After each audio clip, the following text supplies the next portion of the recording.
Good morning. It's about 10 o'clock in the morning, 5 weeks after the storm, 8th of November. And we survived the storm with minimal damage. And we were fine. We took care of our neighbors. The whole community came together and we took care of everybody on the mountain. And then I went into a bit of a funk, heartsick with what's going on. And I had done everything I could for my own community. And I took lots of rest. But as you can see, we didn't have any rain for 4 weeks afterwards. And I simply took naps in the afternoon. I didn't water any of my plants. So this is what happened. So my impatiens are about 2.5 feet tall. And they wilted down, but now we've had a little bit of rain in the last 24 hours or so, and they've perked up. My geranium, this particular pot has always done the best, and I'm going to add some dirt to it and groom it up and bring it inside. It was so heavy that it bent the legs on these two tables, and I'm going to have to let them go, but boy, you know, that's really good glass on top. I wish I had a place to store these things. This pot has never done as well, and everything's leggy. So I'm going to pull geraniums from these pots that aren't so big and are not leggy, and put fresh dirt in here and redo the whole pot. I may try to save this particular plant here because it's doing quite well. I didn't water these under the eaves and they've clumped. The hummingbirds left before the storm, and I haven't even gotten these things brought in and cleaned up and winterized for the winter, and I haven't blown any leaves off. You know, there's the 5 stages of grief, and you know, I understand and know, because of my medical background, what people have been going through. Sorry, house is a bit of a mess, but I brought the poinsettia in and I put it under the grow lights. It had already started to turn red the first week of October, and usually our first frost date is October the 15th. This year it was projected to be the 18th, and we have not had a frost date yet, which is extremely unusual. So this is like, I'm going to sacrifice this gardenia. It gets spider mites every winter that I bring it in.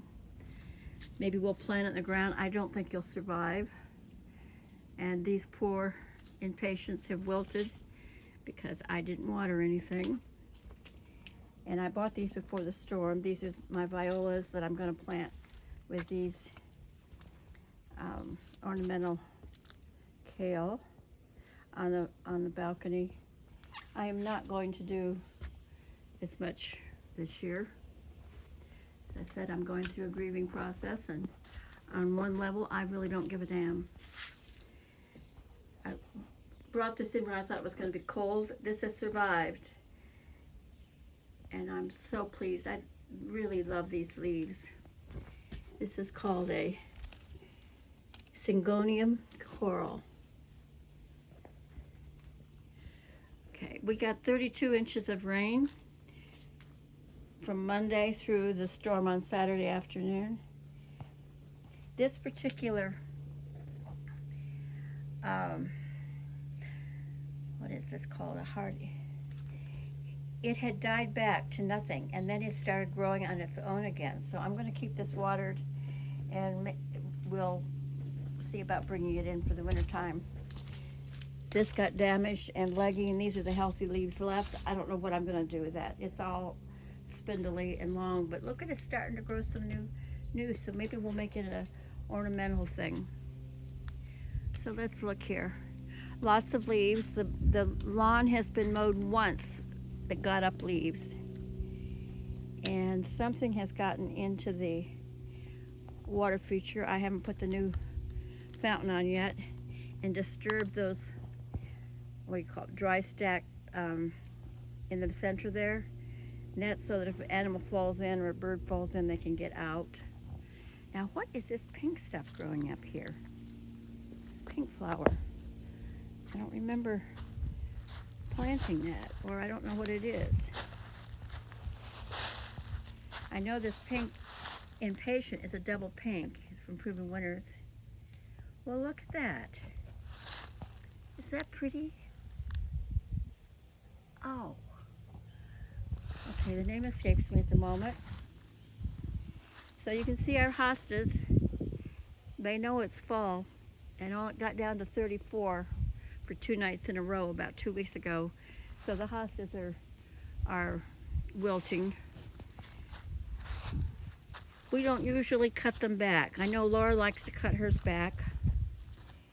We don't usually cut them back. They kind of turn to gelatin and go in and out. You remember that these are all impatiens, that they were extras that had reseeded themselves.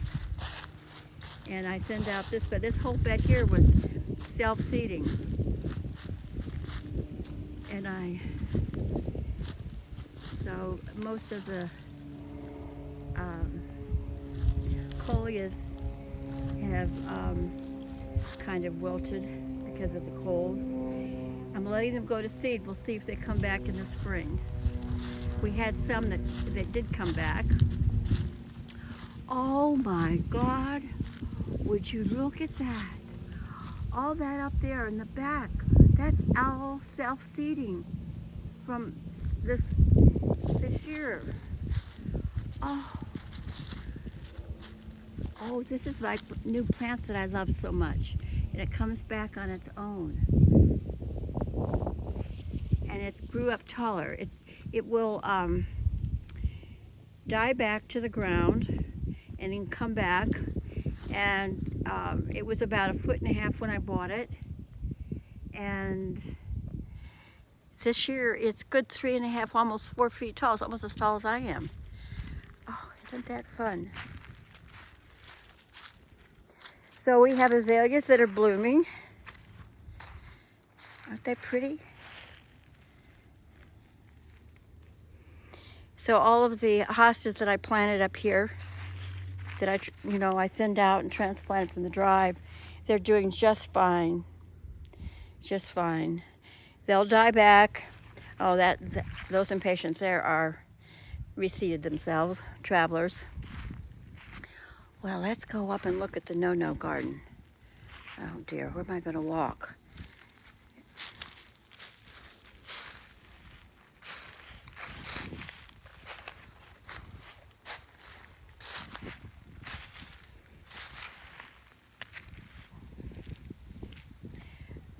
So we need to blow the leaves off of the moss garden. And the lilies here are getting covered up and going dormant. Daylilies. My hydrangeas that were gifted to me are doing well. Remember, I didn't have much hope because these 3 were, 2 extra ones were kind of small. Oh, this is recovered. Look at that.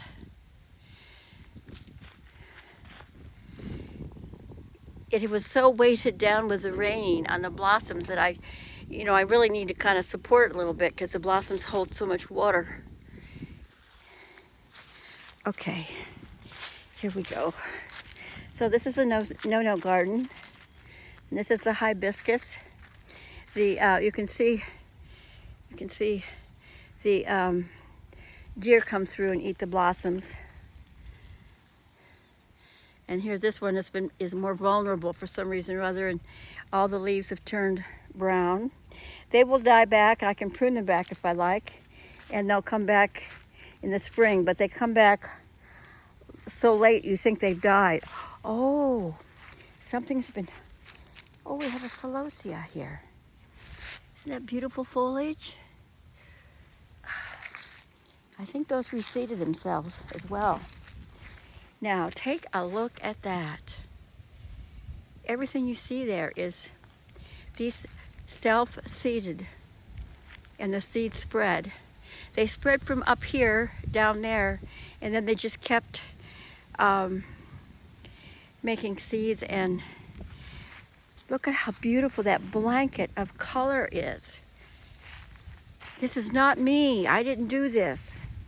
Oh, and even down here, the place where we throw the grass clippings has got,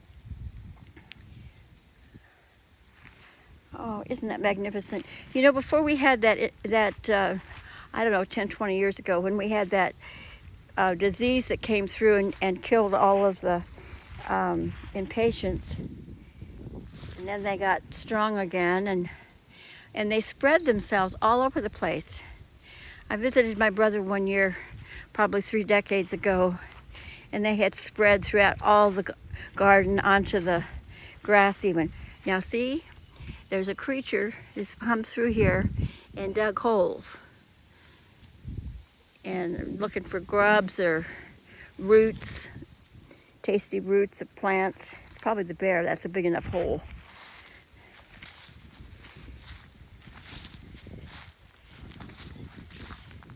So that's doing well. That was to replace one we lost. Here's the oak leaf hydrangea, and it turned straight purple instead of being multicolored this year. Isn't that interesting? Here's some more impatiens that reseeded themselves, traveled. And here we have our azaleas that bloom 2 or 3 times a year. Isn't that marvelous? These 3 right here, yeah, these three were up right next to the veranda, and they were not getting enough sun, and they didn't do well. And I got permission to move them up here, and they've probably tripled in size.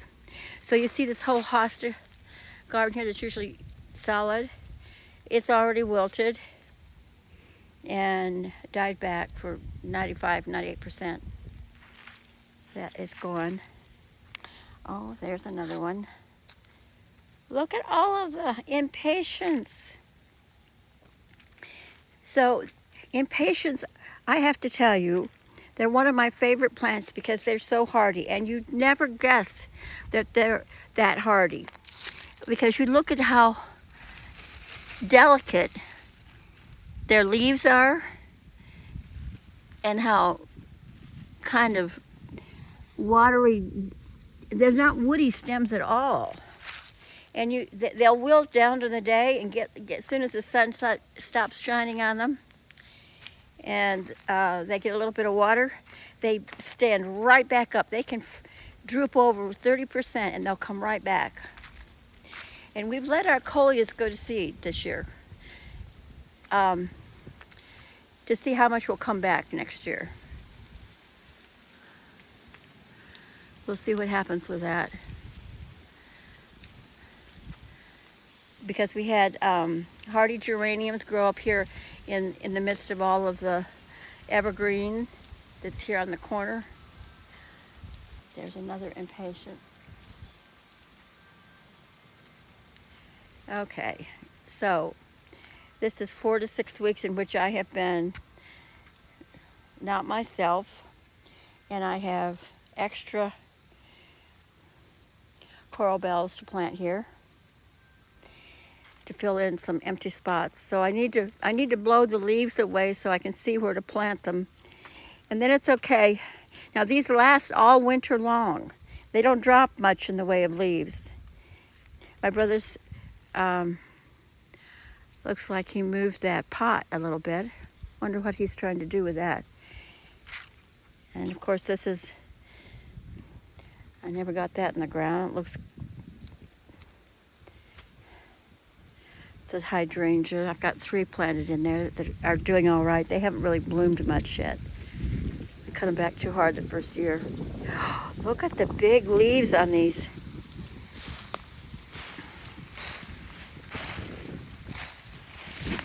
Every year they get bigger. Aren't they exquisite? So eventually they'll get 2.5, 3 feet across, and they'll kind of fill in this whole area. There's, I think, 3 or 4 planted here.